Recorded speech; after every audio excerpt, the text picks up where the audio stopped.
खैर, सदा फाउंडेशन की जानिब से जो प्रोग्राम रखा गया है किताब आम का, उस प्रोग्राम के सदर जनाब बसवराज पाटिल नागराकर साहब, जनाब सिद्धेश्वर उर्फ मुन्ना पाटिल साहब, मौलाना एजाजुल हक कुरैशी साहब और हमारी बाजी अंजुम कादरी मैडम और अहमद सरवर साहब, मौलाना नौशाद साहब और दीगर मेरे दोस्त जो उदगीर शहर से हैं।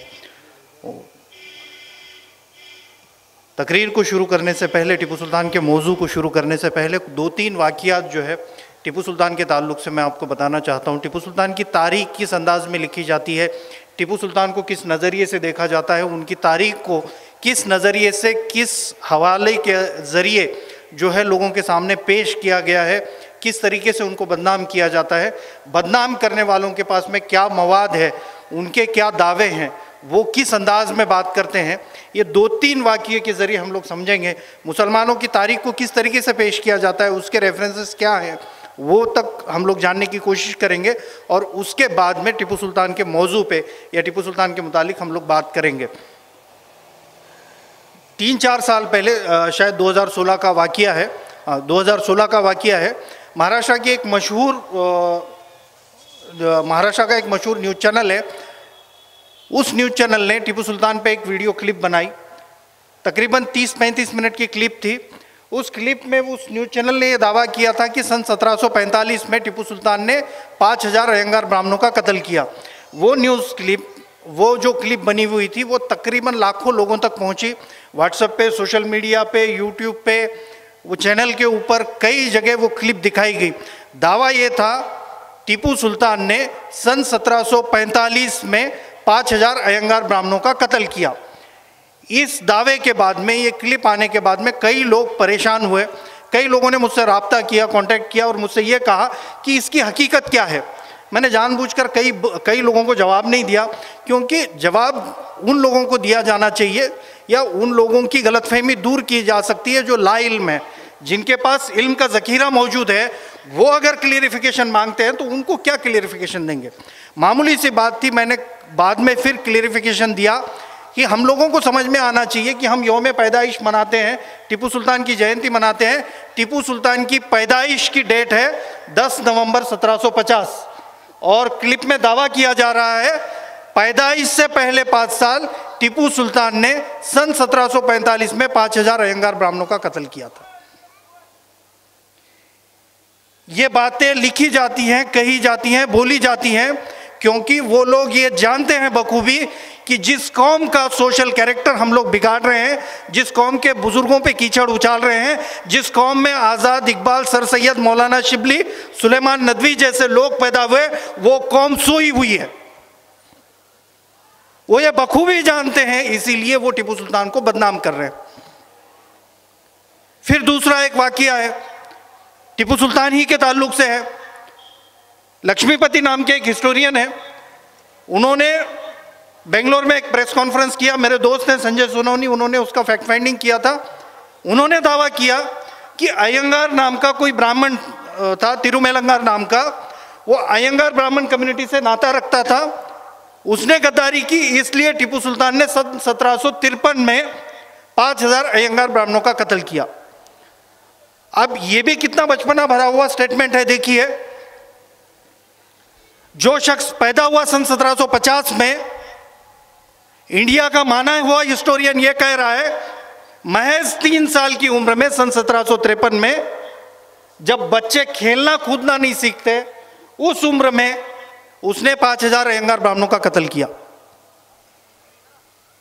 वो ये कह सकता है क्योंकि वो ये जानता है जिस कौम ने इल्म के ज़ख़ीरे दिए दुनिया को, उस कौम ने इल्म से नाता तोड़ लिया है। इसके बाद में और एक वाक़या है। सावरकर नाम के एक बहुत मशहूर लीडर जो फ्रीडम मूवमेंट के वक्त जिंदा थे, जिन्होंने फ्रीडम मूवमेंट के वक्त कई किताबें लिखी, उसमें उनकी एक किताब है साहा सोनेरी पाने, 6 गोल्डन पेजेस, 6 सुनहरे पन्ने। उस किताब में सावरकर ने टीपू सुल्तान के मुतालिक जो टॉपिक लिखा है, जो आर्टिकल लिखा है, उस आर्टिकल का जो टाइटल दिया है सावरकर ने, वो टाइटल है हिंदू प्रपीड़क क्रूर कर्मा टीपू सुल्तान। और उस आर्टिकल में, उस किताब के उस आर्टिकल में सावरकर कहते हैं कि मैंने ये किताब लिखने के लिए, ये आर्टिकल लिखने के लिए ओरिजिनल डॉक्यूमेंट्स तलाशे हैं। और उन्होंने ये कहा कि कर्नल माइल्स की किताब को मैंने रेफर किया है।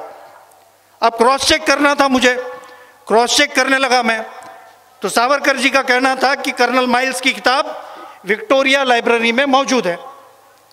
मेरे पास लेटर्स अवेलेबल हैं, विक्टोरिया लाइब्रेरी को लेटर्स लिखे गए।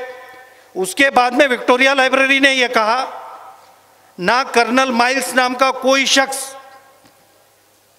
ईस्ट इंडिया कंपनी में जॉब पर था, ना उसने कोई किताब लिखी, ना ऐसी कोई किताब हमारी लाइब्रेरी में मौजूद नहीं है, मौजूद है।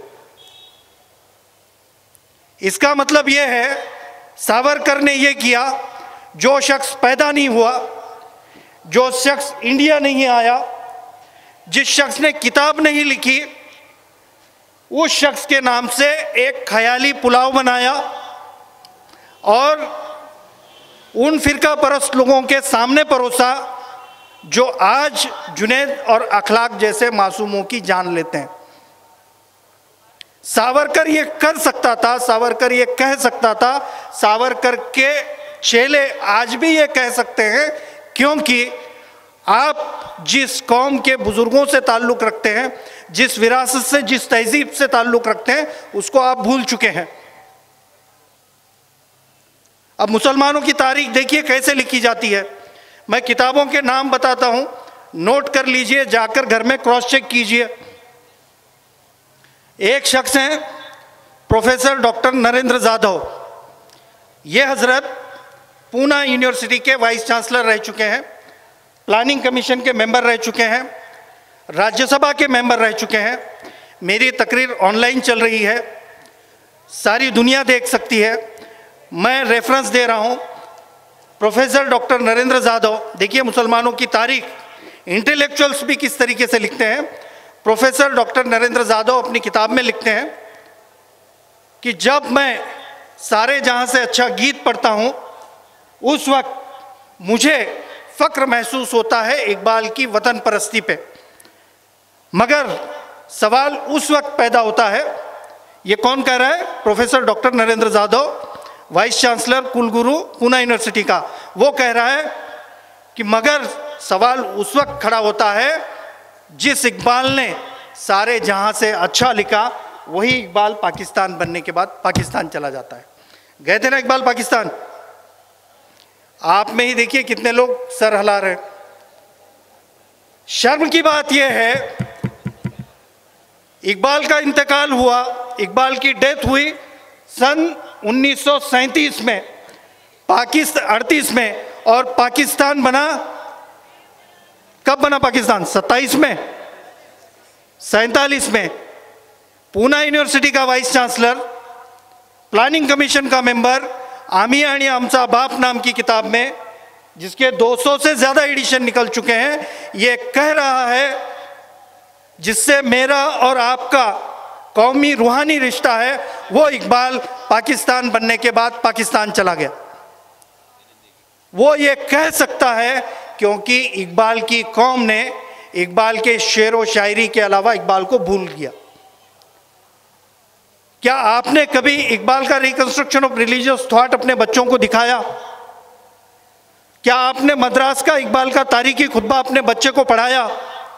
क्या अलीगढ़ का वो तारीखी खुतबा आपके बच्चे पढ़ते हैं? नहीं पढ़ते हैं। हमें 2-4 शेर के अलावा ले दे के इकबाल याद नहीं है। हम जानना नहीं चाहते हमारी तारीख को।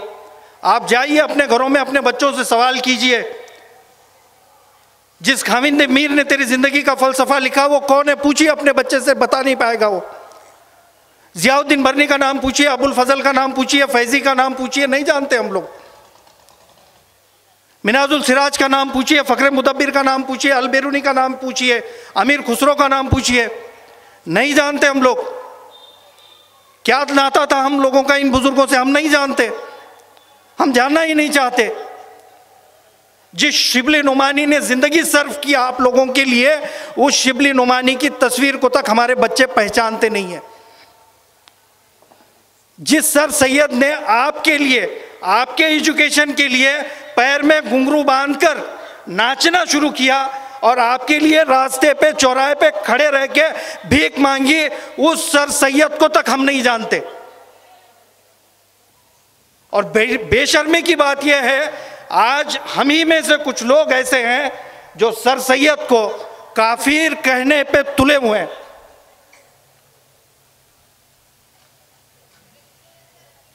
और हम लोग तो मौलाना आजाद पे तनकीद करने का भी मौका नहीं छोड़ना चाहते। हमें क्या हक है मौलाना आजाद पे तनकीद करने का, जिस मौलाना आजाद के अहलिया के जनाजे पे हम ही लोगों ने पत्थर बरसाए थे। बुजुर्गों के साथ ये रवैया इख्तियार करने वाली कौम का मुस्तकबिल गुलामी के अलावा कुछ नहीं हो सकता, होना भी नहीं चाहिए। बदनामी होती रहती है, हम लोग सहते रहते हैं। कहा जाता है मंदिर तोड़े गए, लूटे गए, इसके अलावा मुसलमानों ने किया ही नहीं कुछ। औरंगजेब के ताल्लुक से भी ये बोला जाता है, बाबर के ताल्लुक से भी ये बोला जाता है।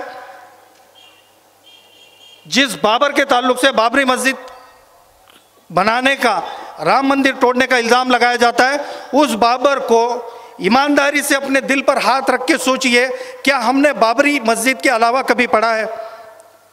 क्या आपको बाबरी लिपि नाम की एक लैंग्वेज की बुनियाद रखने वाला बाबर याद है?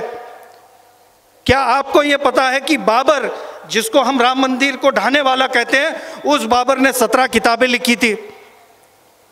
क्या आपको यह पता है बाबर उस दौर का साहित्य का एक माना हुआ समीक्षक था? क्या आपको ये याद है कि यही बाबर था जिसने भारत के गौरव में 300 से ज़्यादा अशार लिखे हैं? हम जानना ही नहीं चाहते, पढ़ना ही नहीं चाहते। जिस औरंगजेब को बुतशकीन कहा जाता है, जिस औरंगजेब को मौसीकी का दुश्मन कहा जाता है, उसी औरंगजेब ने संस्कृत और ब्रिज भाषा में कई कविताएं लिखी हैं। संगीत राग कल्पमद्रुम नाम की एक किताब है, उस किताब में औरंगजेब की कविता है। क्या लिखता है औरंगजेब उसके अंदर? औरंगजेब कहता है, उत्तम लगन शोभा सगुन गिन गिन ब्रह्मा विष्णु महेश व्यास, किनो शाह औरंगजेब जसन तकत बैठो आनंदन, नग खींच दाम विषात वर गायन मोहन प्रत, ब्रह्मा रचो तीन मद गायन जन गुभी तिनके हरत दुखत नंदन। क्या कहा? औरंगजेब कहता है कि मैंने, औरंगजेब ये तस्वुर कर रहा है, जो हिंदू कुश है, जालिम है, जिसने मंदिर ढाने का आरोप इल्ज़ाम लगाया जाता है, वो औरंगजेब अपनी कविता में कह रहा है, वो तस्वुर कर रहा है कि जिस दिन औरंगजेब शाह तख्त पे बैठा, उस दिन क्या हो रहा था ब्रह्मा के दरबार में, स्वर्गलोक में क्या हो रहा था। तो ब्रह्मा ने ये कहा कि ये वो बादशाह है जो तख्त पे आ रहा है, ये सारी दुनिया का दुख का निवारण कर सकता है। और ब्रह्मा ने इस खुशी में गीत लिखा। वो गीत इतना खूबसूरत था, उसकी मोहिनी अप्सराओं पे हुई, अप्सराएं नाचने लगी और नाचते नाचते उनके घुंघरू टूटे और वो घुंघरू औरंगजेब शाह के मस्तक पे फूल बन के बरसे। ये वही औरंगजेब है जिसको हिंदू कुश कहा जाता, जालिम कहा जाता। मैं इस बात का इनकार नहीं करता कि औरंगजेब ने मंदिर नहीं तोड़े, बिल्कुल औरंगजेब ने कुछ मंदिर तोड़े हैं। कौन से मंदिर तोड़े हैं? इंदिरा गांधी ने भी सुवर्ण मंदिर पे अटैक किया था। क्यों किया था? स्टेट के खिलाफ, हुकूमत के खिलाफ साजिश की जा रही थी। तो औरंगजेब ने भी वही मंदिर तोड़े जिन मंदिरों के जरिए रियासत के खिलाफ, स्टेट के खिलाफ बगावतें हो रही थी, साजिशें हो रही थी। औरंगजेब ने सिर्फ मंदिर नहीं तोड़ा, गोलकोंडा में जाकर देखिए, कुली कुतुबशाही में जो मस्जिद बनी थी, उस मस्जिद को भी औरंगजेब ने तोड़ा हुआ है। वजह वही थी, इबादत खानों का इस्तेमाल करके स्टेट के खिलाफ बगावत नहीं होनी चाहिए। मस्जिद भी उसी रीजन के लिए टूटी, मंदिर भी उसी रीजन के लिए तोड़ा गया, मगर इस नजरिए को आम नहीं किया गया, इस नजरिए से कभी सोचा नहीं गया, इस नजरिए से कभी लिखा नहीं गया। तो उसी वजह से आप और हम एक ऐसे तारीख के वारिस बन चुके हैं जो जालिमाना है, जो मजलूमाना है, जो चोरों डकैतों से भरी हुई है। तो खैर, मैं आपसे दिली गुजारिश करता हूं, आप अपने बच्चों को महज अपने प्रॉपर्टी का वारिस मत बनाइए, अपनी तहजीब का वारिस बनाइए, अपने फ़लसफ़े का वारिस बनाइए, अपने कल्चर का वारिस बनाइए। उनको वो विरसा दीजिए जो सर सैयद ने हमें दिया है, जो इकबाल ने हमें दिया है, जो निज़ाम मीर उस्मान अली ने हमें दिया है, जो बाबर ने दिया है, जो अबुल फजल ने दिया है, जो अमीर खुसरो ने दिया है। आज हमेशा हमें कुछ लोगों का गिरोह है जो देशभक्ति सिखाने पे तुला हुआ है, मगर उन्हें ये नहीं पता है जिस कौम को वो लोग देशभक्ति सिखा रहे हैं, उसी कौम के बाप ने, अमीर खुसरो ने इस मुल्क का पहला राष्ट्रगीत लिखा था। क्या कहा था अमीर खुसरो ने उस राष्ट्रगीत में? उस राष्ट्रगीत में अमीर खुसरो कहते हैं, फारसी है, उसका हिंदी तर्जुमा भी मैं करता हूं। उस राष्ट्रगीत में अमीर खुसरो कहते हैं, हस्त मेरा मौलिद व मावा वतन, हिंद मेरी जन्मभूमि और मेरा देश है। हिंद मेरी जन्मभूमि और मेरा देश है। उसके बाद अमीर खुसरो कहते हैं, किश्वर हिंद बहिश्त बर जमीन, भारत पृथ्वी पर का स्वर्ग है। उसके बाद अमीर खुसरो कहते हैं, गर वतन अज हिंद हासिले हूँ, बाज ब फिरदोस शुदी मंजिले हूँ। अमीर खुसरो कहते हैं, अगरचे 100 साल बाद कोई माशूक अपनी माशूका से मिलता है, उस वक्त उस आशिक को जितनी खुशी होती है उतनी ही खुशी हिंदुस्तान के बाहर से, भारत के बाहर से भारत में आने के बाद मुझे होती है। उसके आगे अमीर खुसरो कहते हैं, भारत जो है ये इंसानों का देश है, ना ये मुसलमानों का देश है, ना ये हिंदुओं का देश है, ना ये तुर्कों का देश है, ये इंसानों का देश है। और खुदा के लिए इंसानों में भेद करना बंद करो। ये किसने कहा? अमीर खुसरो ने कहा, जिस कौम को देशभक्ति का पाठ पढ़ाया जा रहा है। और कौन लोग देशभक्ति का पाठ पढ़ाते हैं? तुकाराम महाराज के वंशज हैं सदानंद मोरे, उनकी उम्बल्टा नाम की किताब है। उस किताब में उन्होंने क्या लिखा है, ये वाकया बता के मैं फिर टीपू सुल्तान की तरफ आता हूँ। कौन लोग आज हमें देशभक्ति का पाठ पढ़ा रहे हैं, कौन लोग हमें आज राष्ट्रवाद सिखा रहे हैं? ये वो लोग हैं, सदानंद मोरे लिखते हैं उम्बल्टा नाम की किताब में, ज्यावेळेस सारा देश स्वातंत्र्यासाठी संघर्ष करत होता, सारा मुल्क आज़ादी के लिए लड़ रहा था, त्यावेळेस पुण्यातले ब्राह्मण काय करत होते? पुणा के ब्राह्मण क्या कर रहे थे? सदानंद मोरे लिखते हैं, पुण्याचे ब्राह्मण इंग्रजांच्या समर्थनासाठी नानाविध संदर्भ शोधून काढत होते आणि ते म्हणत होते, व्हिक्टोरिया राणीच्या विरोधात लढणं हा धर्मद्रोह आहे, कारण व्हिक्टोरिया राणी ही दुसरी तिसरी कुणीही नसून ती पुराण कथेतल्या विकोटवती देवीची वंशज आहे। एवढं सांगून त्यांचा समाधान झालं नाही, इतना कह के भी खामोश नहीं बैठे। फिर आगे क्या कहा, जब ये सब कहने के बावजूद लोग अंग्रेज़ों के खिलाफ लड़ना बंद नहीं कर रहे हैं, तो उन लोगों ने ये कहा कि आम्ही पुण्याच्या प्रसिद्ध डेक्कन पुलावरून नागड्या आंघोळ करणाऱ्या इंग्रजांना पाहिलंय, ते हनुमानासारखे लाल दिसतात। क्या कह रहे हैं? वो हनुमान की तरह लाल दिखते हैं। फिर एक ने तो कहा, नहीं नहीं, वो सिर्फ लाल नहीं दिखते, उनको बंदर की तरह पूंछ भी है। हो सकता है ये अंग्रेज हनुमान के वंशज हैं। ये मैं नहीं कह रहा हूं, ये तुकाराम महाराज के वंशज श्री सदानंद मोरे उम्बल्टा नाम की किताब में कह रहे हैं। और जो लोग, जिन लोगों का ये विरसा रहा है अंग्रेज़ों को हनुमान का वारिस कहने का, जिन लोगों का ये विरसा रहा है विक्टोरिया रानी को विकोटवती का वंशज कहने का, वो लोग आज उस कौम को देशभक्ति सिखा रहे हैं जिस कौम के हजारों उलमाओं की गर्दनें दिल्ली से लाहौर की सड़क पे लटकी हुई थी। वो ये कह सकते हैं, वो ये बोल सकते हैं, वो ये दावा कर सकते हैं क्योंकि उन्हें पता है जिस कौम के किरदार पर हम लोग कीचड़ उछाल रहे हैं उस कौम की आंखें बंद है, वो कौम खुदगर्ज हो चुकी है। माफ़ करना, वो कौम खुदगर्ज हो चुकी है, वो कौम माफ़ करना ज़िंदगी की ज़रूरियात पे मसरूफ़ हो चुकी है।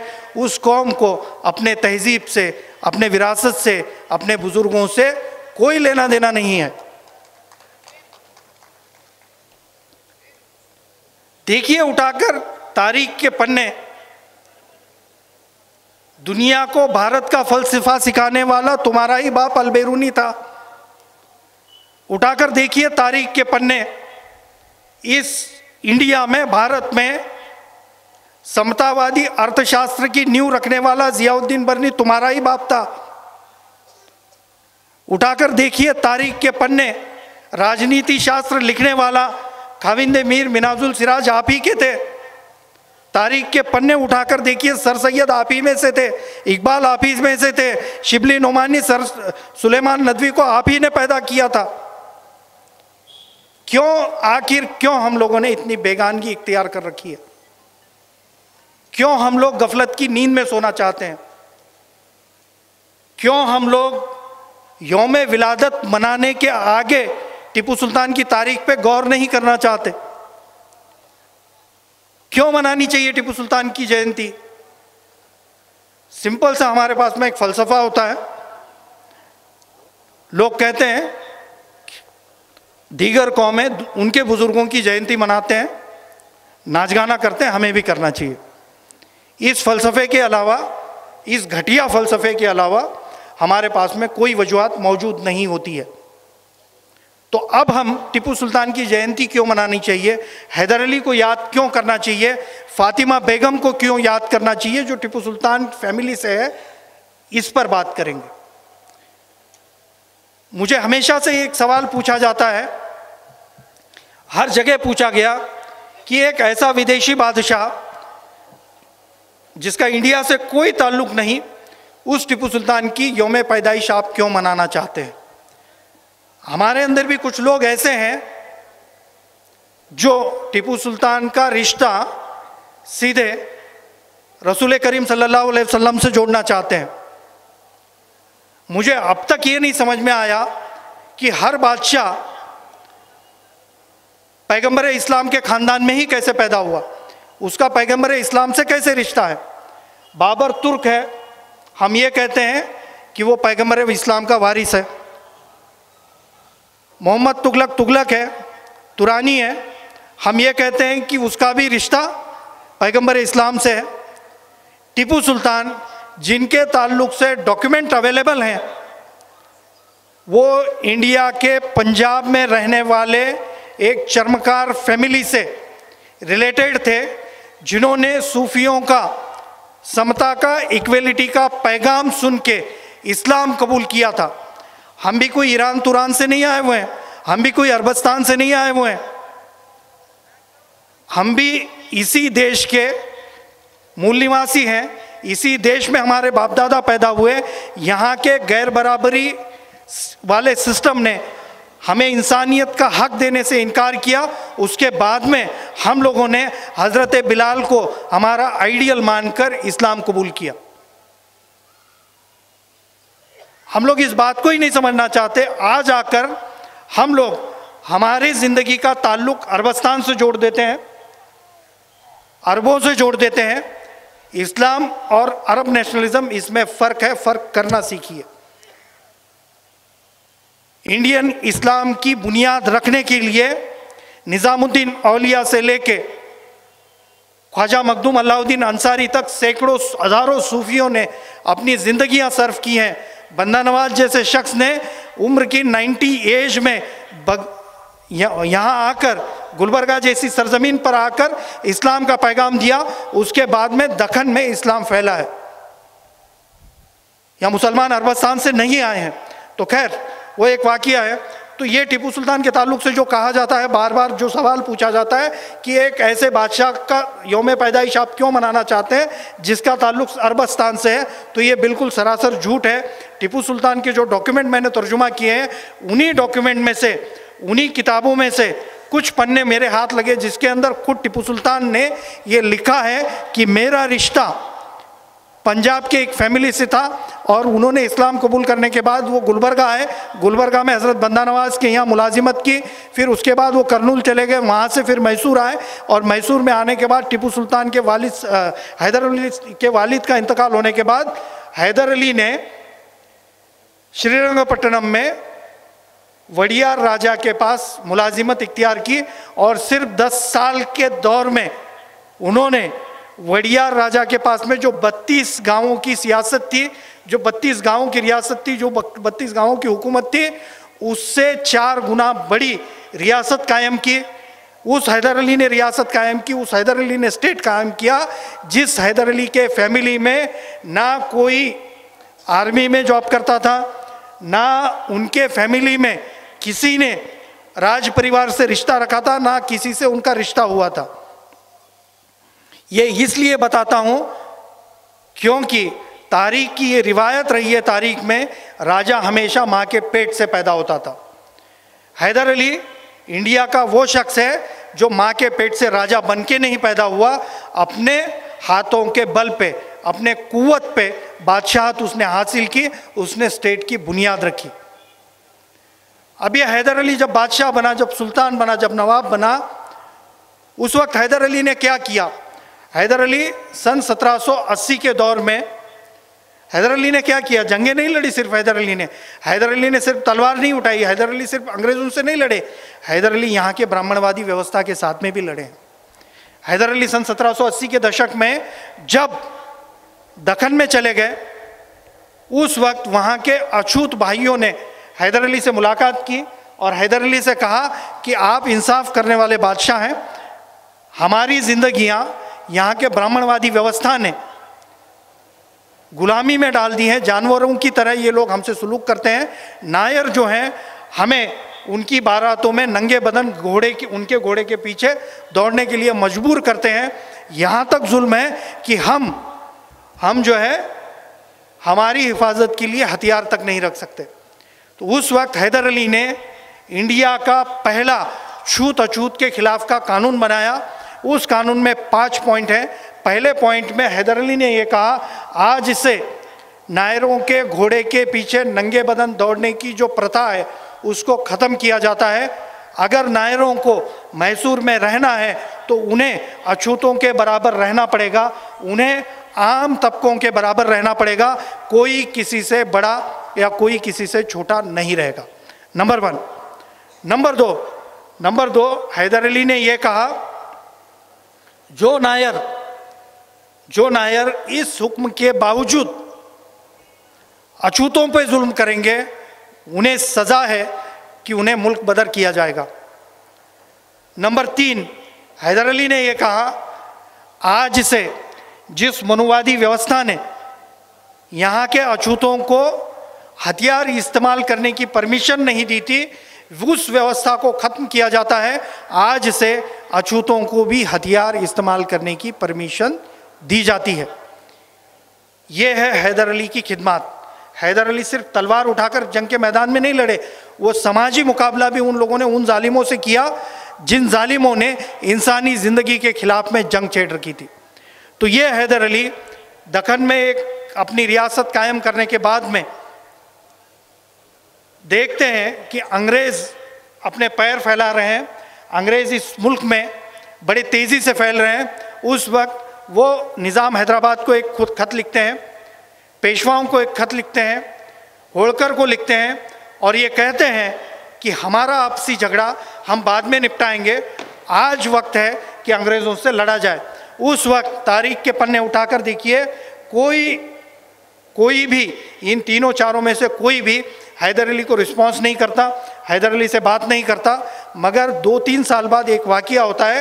राघोबा पेशवा जो है वो पेशवाई की गद्दी हासिल करने के लिए अंग्रेज़ों की मदद लेकर के पूना पर हमला करता है। उस वक्त नाना फडणवीस की आंखें खुलती हैं, पेशवाओं की आंखें खुलती है। वो हैदर अली को लेटर लिखते हैं और कहते हैं कि अब हम एक हो जाएंगे, अब हम एक होकर अंग्रेज़ों का मुकाबला करेंगे, एक मुआहदा करेंगे। मुआहदे के लिए सारे लोग इकट्ठा होते हैं। निज़ाम हैदराबाद आते हैं, शिंदे आते हैं और हैदर अली आते हैं और पेशवा, ये सब लोग मिलकर, नागपुर के भोसले, सॉरी मैंने होलकर कहा था, वो आते हैं और ये सब लोग मिलके एक मुआहदा करते हैं। मुआहदे में ये तय होता है कि हैदर अली मैसूर और दक्कन में, साउथ के एरिया में लड़ेंगे, निज़ाम हैदराबाद में लड़ेंगे, मध्य प्रांत यानी जो नागपुर का हिस्सा है वहाँ पे नागपुरकर भोसले लड़ेंगे, और पूना और बाकी का जो बेल्ट है वहाँ पर पेशवा जो है निज़ाम के खिलाफ, अंग्रेज़ों के खिलाफ लड़ेंगे। तारीख गवाह है, रेफरेंसेस अवेलेबल हैं, किसी ने अंग्रेज़ों के खिलाफ तलवार नहीं उठाई सिवाय हैदर अली के। और हैदर अली ने भी उस दौर में तलवार उठाई जिस वक्त हैदर अली के पीठ पर कैंसर की जख्म हुई थी। देखिए, एक शख्स जिसके पीठ पर कैंसर की जख्म है, वो अपने मुल्क को अंग्रेज़ों से आज़ाद कराने के लिए 60 साल की उम्र में घोड़े पे बैठता है, मगर वो लोग जंग के मैदान में नहीं उतरते जिनके पास में हैदर अली से ज़्यादा साजो सामान है। हैदर अली लड़ते हैं, कभी कोरोमंडल के किनारे पे, कभी मैंगलोर में, कभी नरसिंह नारायणपेट के छावनी में, कभी चेन्नई में, कभी पौंडीचेरी में हैदर अली ने अंग्रेज़ों का मुकाबला किया।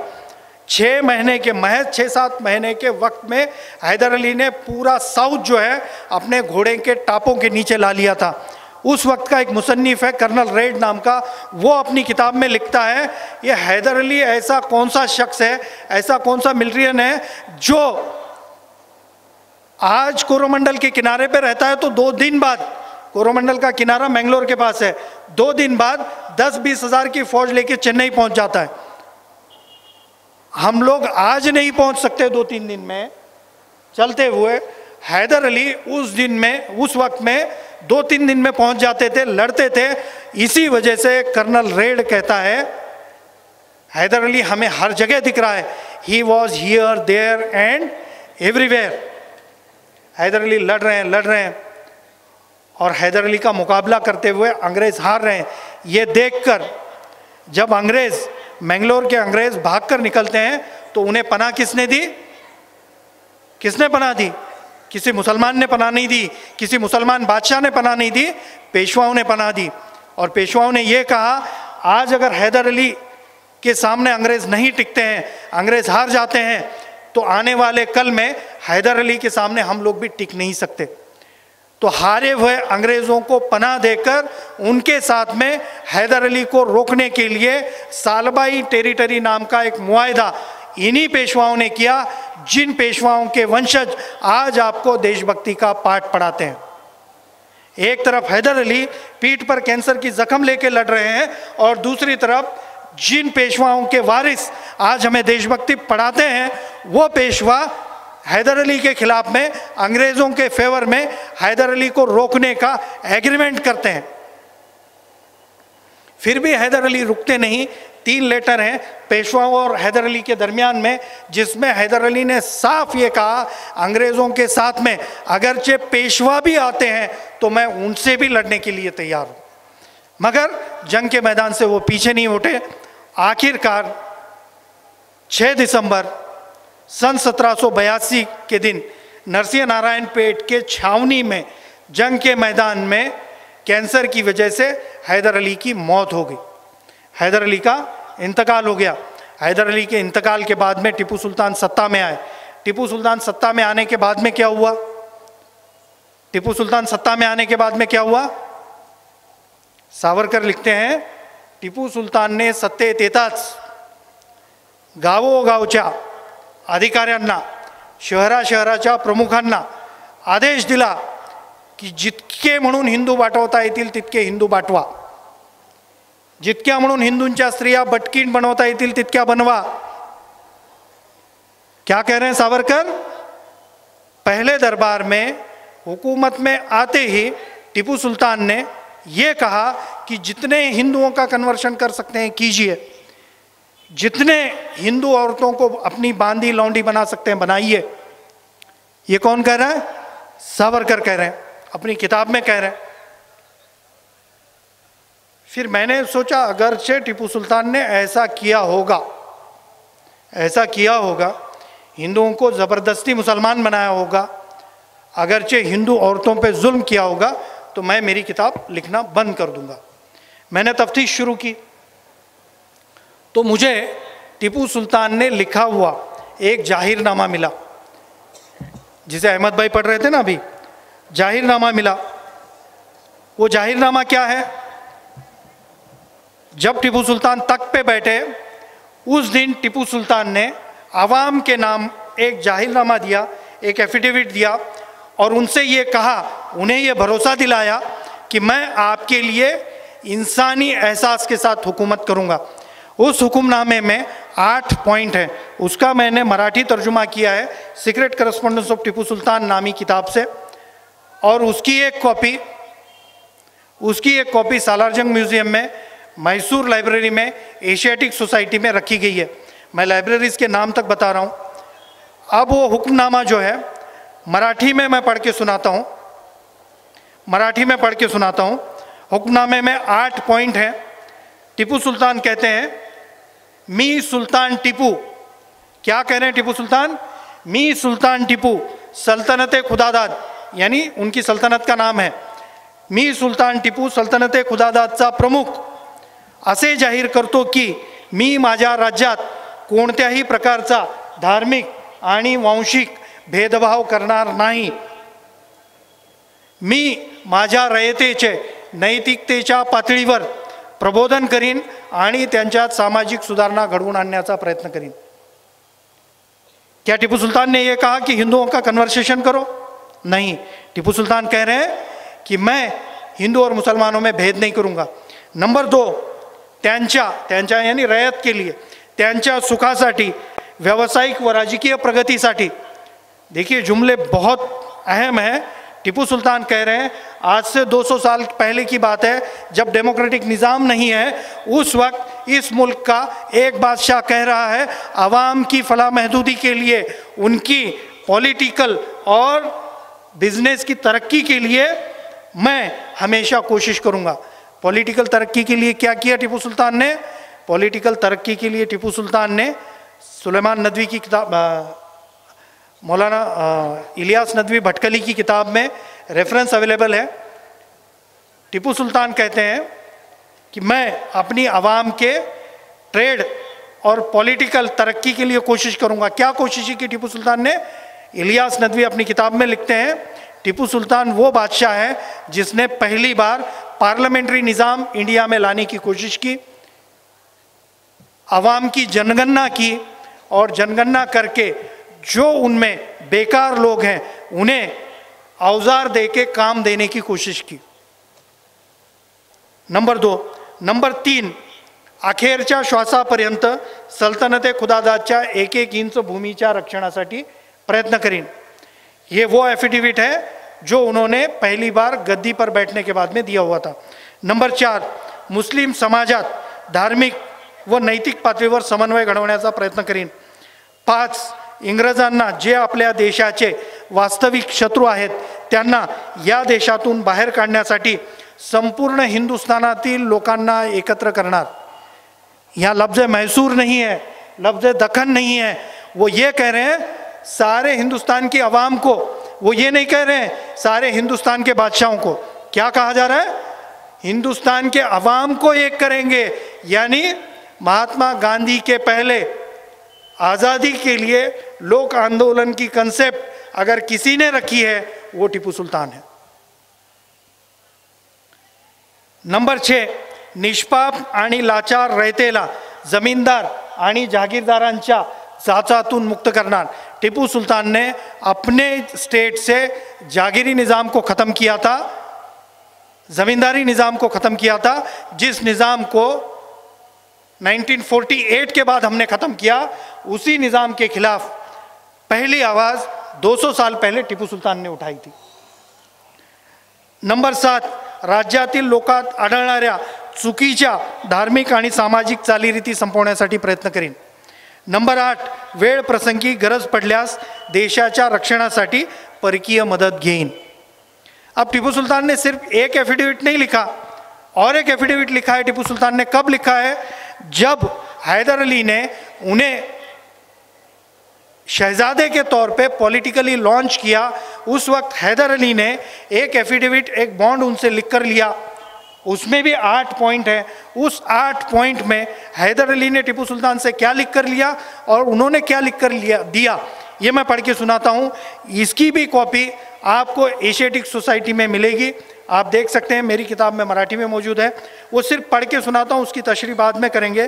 टीपू सुल्तान लिखते हैं, शहजादा बनने से पहले, पॉलिटिकली लॉन्चिंग होने से पहले टीपू सुल्तान लिखते हैं वो एफिडेविट में, ईश्वरीय आचारसंहितेप्रमाणे यानी कुराणातील मार्गदर्शक तत्वाप्रमाणे जीवन जगण्याचा प्रयत्न करीन. ईश्वरीय आचारसंहितेत निषिद्ध अशी कोणतीही कृती करणार नाही. शासकीय खजिन्यात चोरी अथवा अपहार करणार नाही. क्या लिख के दे रहे हैं टीपू सुल्तान?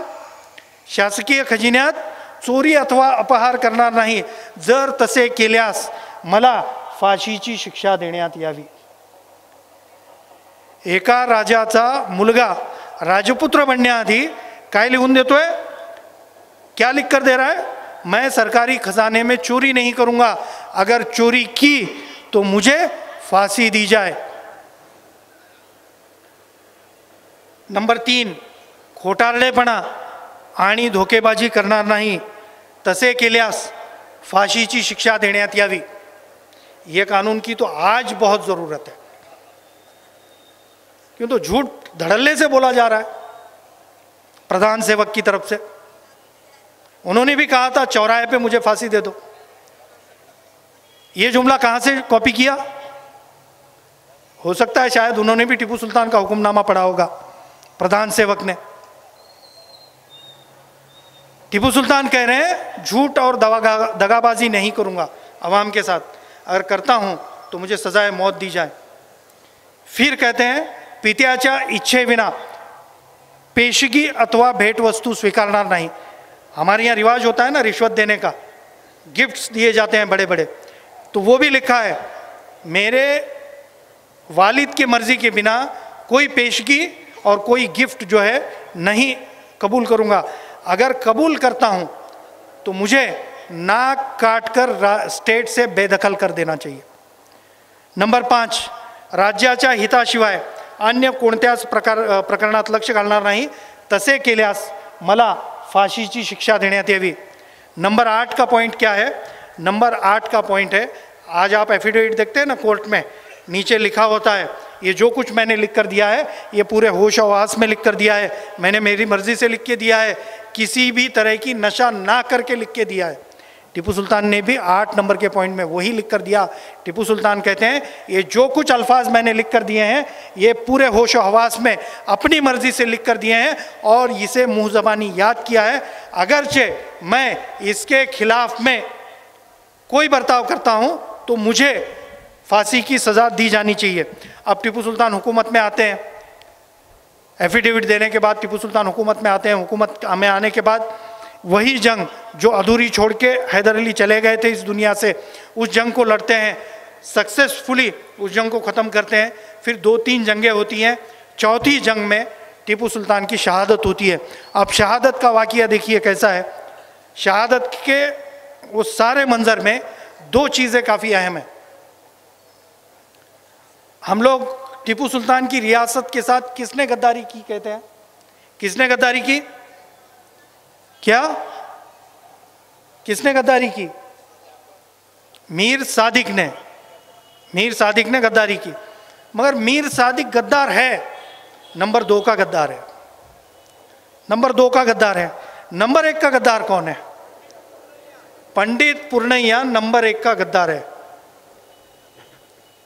पंडित पूर्णैया ने क्या किया? पंडित पूर्णैया के पास हैदर अली टीपू सुल्तान ने रॉकेट लॉन्चर्स दिए हुए थे. जो रॉकेट हम लोग दिखाते रहते हैं ना, वो रॉकेट लॉन्चर्स दिए थे. आप मैसूर में जाइए, श्रीरंगपटना में जाइए, किले के बिल्कुल सामने जहाँ आप टीपू सुल्तान की मज़ार की तरफ जाते हैं, राइट साइड में ईदगाह मैदान है. वो ईदगाह मैदान में एक बड़ा टावर था, उस टावर के ऊपर इस पंडित पुरनैया को तैनात किया गया और ये कहा गया जैसे ही अंग्रेज आगे बढ़ते हैं तो ये रॉकेट लॉन्चर्स जो है, ये रॉकेट जो है उन पर दागना है। मगर पंडित पुरनैया ने एक भी रॉकेट नहीं चलाया। क्यों? क्योंकि उसका वास्ता मंबाजी भट्ट से था, उसका रिश्ता कृष्णाजी कुलकर्णी से था, उसका रिश्ता बलि राजा को मारने वाले वामन से था। उसने गद्दारी की, तारीखी गद्दारी की और अंग्रेज़ों को बिना खरोच किले तक पहुंचाया। फिर वहाँ पे नंबर 2 का गद्दार मीर सादिक था, डोडी दरवाजे के पास में, उसने दरवाज़ा खोला और दरवाजे से अंदर पहुंचाया अंग्रेज़ों को। अंग्रेज़ राजमहल तक पहुँचे, अफरा तफरी मची। उसी अफरा तफरी में टीपू सुल्तान शहीद हो गए। अब टीपू सुल्तान के शहादत के बाद में एक शख्स जिसका नाम नागप्पा है, वो टीपू सुल्तान का सोल्जर है, वो लहू लुहान लथपथ पड़ा है मौत की इंतज़ार में एक जगह। उसके सामने से मीर सादिक गुजर रहा है। वो मीर सादिक को आवाज़ देता है, कहता है मीर सादिक साहब एक बहुत अहम बात मुझे आपको बतानी है, आप करीब आइए, एक राज बताना है। मीर सादिक घोड़े से उतरता है, करीब आता है। वो नागप्पा जो हिंदू कम्युनिटी से ताल्लुक़ रखता है, जो टीपू सुल्तान का सोल्जर है, वो कहता है और करीब आइए। जैसे ही मीर सादिक करीब आता है, लहू लुहान खून की लथपथ पड़ा हुआ नागप्पा अपनी तलवार निकालता है, उस गद्दार मीर सादिक का सर कलम करता है। ये इस मुल्क की गंगा जमनी तहजीब है, ये इस मुल्क का इंसानी नेशनलिज्म है। मैं इसे हिंदू नेशनलिज्म नहीं कह रहा हूँ, मैं इसे मुस्लिम नेशनलिज्म भी नहीं कह रहा हूँ। जितना हिंदू नेशनलिज्म गलत है उतना ही मुस्लिम नेशनलिज्म भी गलत है। ये नागप्पा जो है इस मुल्क के इंसानी नेशनलिज्म का हीरो है। ये एक वाकया हो गया। दूसरा वाकया, मेरे एक दोस्त हैं, उन्होंने अपनी किताब एक ब्राह्मण लड़की को नज़र की है, पेश की है, ज्याला अर्पण पत्रिका म्हणतो ना आपण, त्यांनी त्या ब्राह्मण मुलीला अर्पण केलं। उस किताब को उन्होंने उस ब्राह्मण लड़की को क्यों पेश किया है, उसकी वजह वो लिखते हैं, जब 1799 की 4 मई को टीपू सुल्तान शहीद हो गए, उस वक्त एक ब्राह्मण लड़की अपने घर के पास दहलीज में बैठी हुई थी। वो देख रही थी लोग भाग रहे हैं, फसाद मची हुई है। वो लोगों को कहती है आप रुक जाइए, आप लड़िए। लोग कहते हैं बादशाह मर चुका है, अब लड़ने में कुछ हासिल नहीं होगा। लड़की कहती है बादशाह का बेटा जिंदा है, लड़िए। लोग मानते नहीं।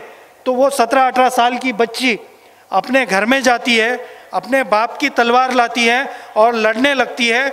उस ब्राह्मण लड़की की लाश उसी जगह मिली जहाँ पर टीपू सुल्तान की लाश मिली थी। वो ब्राह्मण लड़की इस मुल्क के इंसानी नेशनलिज्म की हीरो है।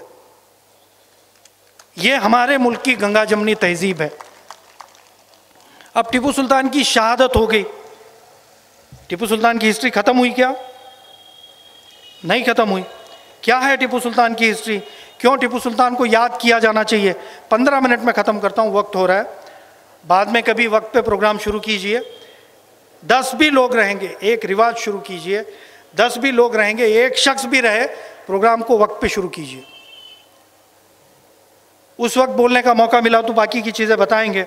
टीपू सुल्तान सिर्फ बादशाह नहीं थे, टीपू सुल्तान एक अच्छे इंजीनियर थे, टीपू सुल्तान एक अच्छे कृषि तज्ञ थे, टीपू सुल्तान एक अच्छे जल तज्ञ थे, टीपू सुल्तान एक अच्छे साइंस के चाहने वाले थे। मैं साइंटिस्ट नहीं कहूँगा, साइंस के चाहने वाले थे। टीपू सुल्तान ने क्या किया? टीपू सुल्तान ने शेतकरियों के लिए डैम बनाया। सन 1797 में टीपू सुल्तान ने शेतकरियों के लिए एक डैम बनाया कावेरी नदी पे, और उस डैम का संगे बुनियाद रखने के बाद में जो कतबा होता है, जिसे शिलालेख कहते हैं, समझते हैं शिलालेख या कतबा?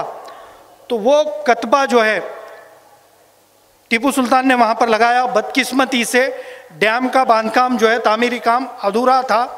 उसी वक्त टीपू सुल्तान की शहादत हो गई और शहादत के बाद वो काम मंजर आम पे नहीं पहुँच सका, मंजर आम पर नहीं पहुँच सका। टीपू सुल्तान की शहादत के बाद सन 1920 या 30 में कृष्णराज सागर डैम की बुनियाद रखने का वक्त आया। उस वक्त जर्मनी के कुछ इंजीनियर्स को बुलाया गया और कृष्णराज सागर की डैम की बुनियाद रखी गई। बुनियाद रखते वक्त जब खुदाई की गई तो उस खुदाई में टीपू सुल्तान ने जो कतबा मही धरण या मही डैम के दीवार पे लगाया था वो कतबा मिला। वो कतबा मिलने के बाद में जो जर्मन इंजीनियर जो था, जो उस डैम का काम कर रहा था, वो जर्मन इंजीनियर अपनी डायरी में लिखता है, हम आज इतनी सारी टेक्नोलॉजी के बाद इस जगह को डैम बनाने के लिए चुन रहे हैं।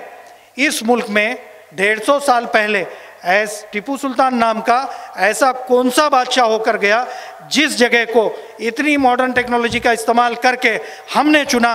उसी जगह को डैम बनाने के लिए 150 साल पहले किसने चुना था? मेरे और आपके बाप ने। रिश्ता है कि नहीं कुछ टीपू सुल्तान से हमारा? तारीखी तहजीबी रिश्ता है। तो उसने चुना था और डैम पर वो कोनशिला, वो शिलालेख, वो कतबा लगाने के बाद टीपू सुल्तान ने उसमें क्या लिखा? टीपू सुल्तान ने लिखा, जो शख्स इस डैम का पानी हासिल करके ज़मीन की सिंचाई करना चाहता है उसका सारा टैक्स, उसका सारा लगान माफ़ किया जाता है। आज क्या है, आप डैम का पानी लेते हैं तो एक्स्ट्रा चार्ज आपको भरना पड़ता है। टीपू सुल्तान ने सिर्फ चार्ज माफ़ नहीं किया पानी का, सारे लगान भी माफ़ किए।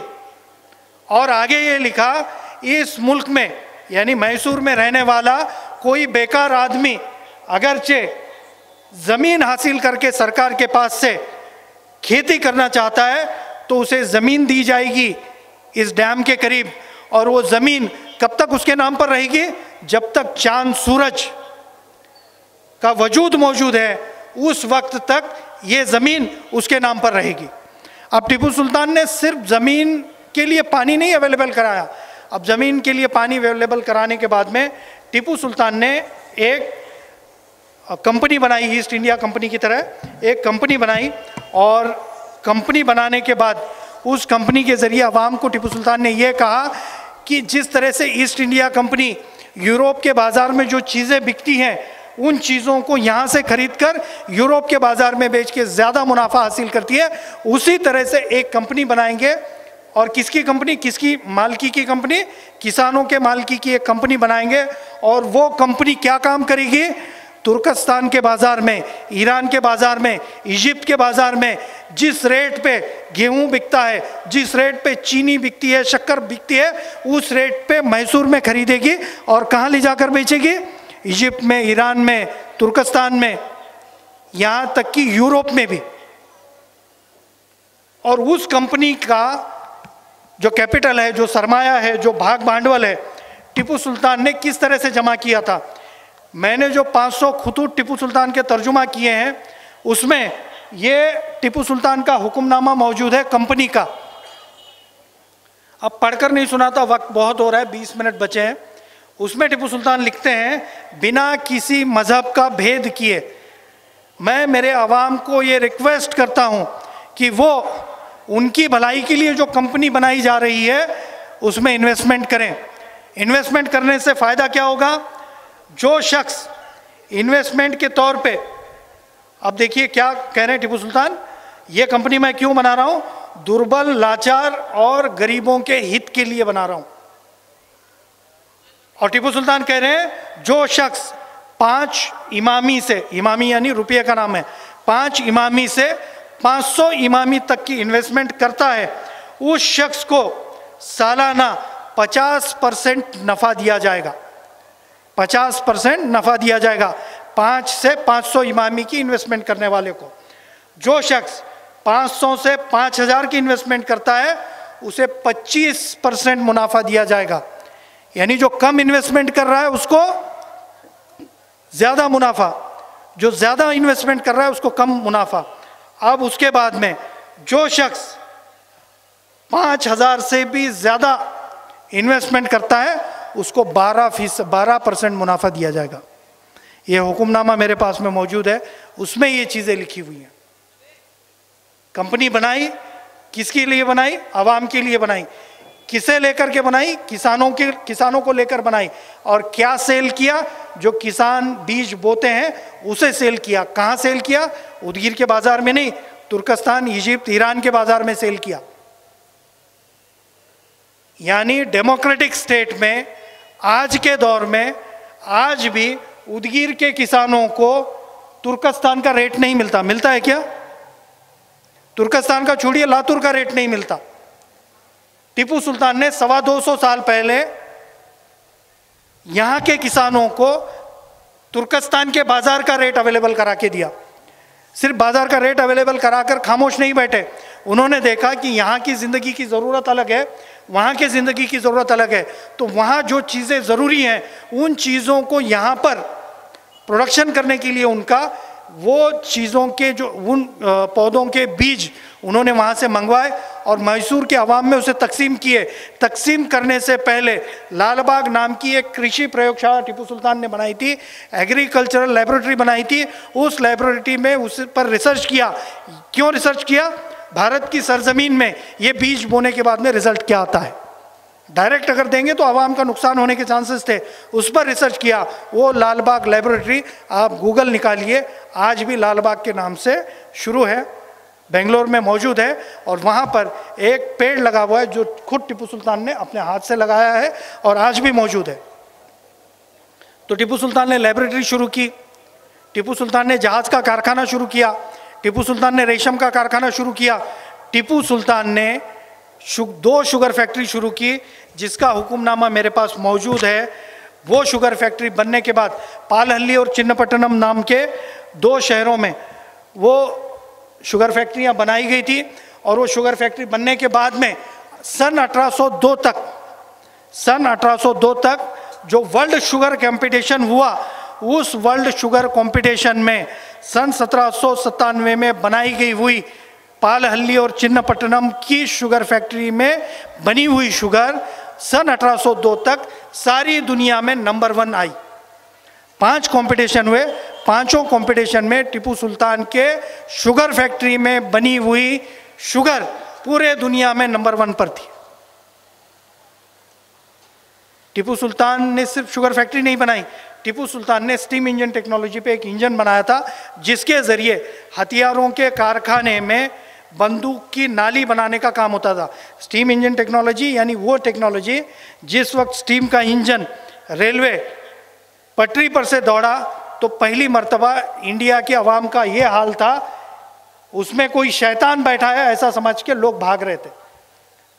अंग्रेज़ों ने 1870-80 में ये कारनामा किया, मगर टीपू सुल्तान ने अंग्रेज़ों से पहले बिना इंसान के चलने वाली स्टीम इंजन टेक्नोलॉजी पर आधारित मशीन की निजात की थी, उसकी बुनियाद रखी थी।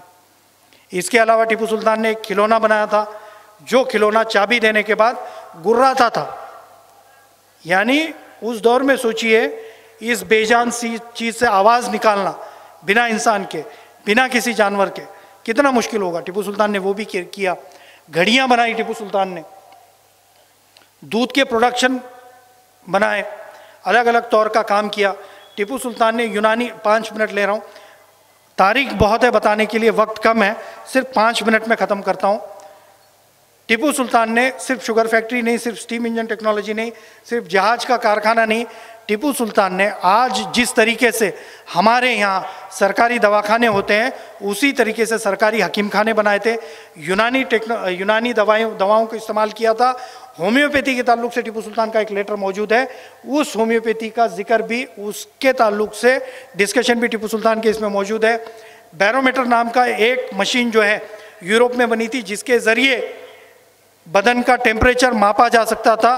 उस पर लिखी गई किताब का इंग्लिश से, लंदन से वो किताब मंगवाकर फारसी में तर्जुमा टीपू सुल्तान ने कराया था। टीपू सुल्तान खुद एक हकीम थे। मेरे पास में एक लेटर मौजूद है जिसके अंदर टीपू सुल्तान ने अपने चिश्तियार खान को ये लेटर लिखा है। उसमें टीपू सुल्तान ने किडनी स्टोन पे कैसा इलाज करना चाहिए इसके ऊपर बात की है। चिश्तियार खान को स्टोन हो गया था, किडनी स्टोन, तो टीपू सुल्तान लिखते हैं 14 बिहारी, यानी टीपू सुल्तान के कैलेंडर की डेट है, 14 बिहारीचे पत्र मिळाले, तुम्ही सूचना दिली आहे की दौलत खान मूतखड्याच्या आजाराने ग्रस्त आहे, त्याच्यासाठी हुजुरातीतून औषधे पाठवत आहे. त्यांना वेगवेगळे बांधून मोहरा लावल्या आहेत. उलट्यांचे औषध 4 तोळे गरम पाण्यात पाजावे, ऐसा पूरी फेरिस्त है पूरे लेटर में. बड़ा लेटर है, पढ़कर नहीं सुनाता, मौजूद है. और एक ऑफिसर था, पागल कुत्ते ने काटने के बाद किस तरह से इलाज करना चाहिए उसका लेटर उन्होंने लिखा है. पूना में पेशवाओं के यहाँ बदन के ऊपर अलग अलग तरह के फोड़े आ रहे थे. टीपू सुल्तान ने पेशवाओं को लेटर लिख के कहा, हिजामा नाम की एक टेक्नोलॉजी है जिसका इस्तेमाल करके गंदे खून को पहले बहाया जाए और उसके बाद में मैं जो दवाई दे रहा हूँ उसका इस्तेमाल किया जाए. ये टीपू सुल्तान ने लिखा है. टीपू सुल्तान हकीम भी थे, जिन्हें आप डॉक्टर कह सकते हैं आम जुबान में. ये टीपू सुल्तान ने किया है. टीपू सुल्तान ने दारूबंदी का कानून लाया था. टीपू सुल्तान ने स्वदेशी का कानून लाया हुआ था. अपने अवाम को ये हुक्म दिया था, अंग्रेज़ों से कोई चीज़ खरीदेंगे नहीं, कोई बेचेंगे नहीं. तो ऐसे कई चीज़ें हैं, कई डॉक्यूमेंट्स हैं. 500 लेटर की किताब जब उदगीर में लॉन्च की जाएगी, आज उसका कवर पेज हम लोग यहाँ पे लॉन्च कर रहे हैं, जब उदगीर में लॉन्च की जाएगी मेरी रिक्वेस्ट है 2-3 घंटे का वक्त दीजिए.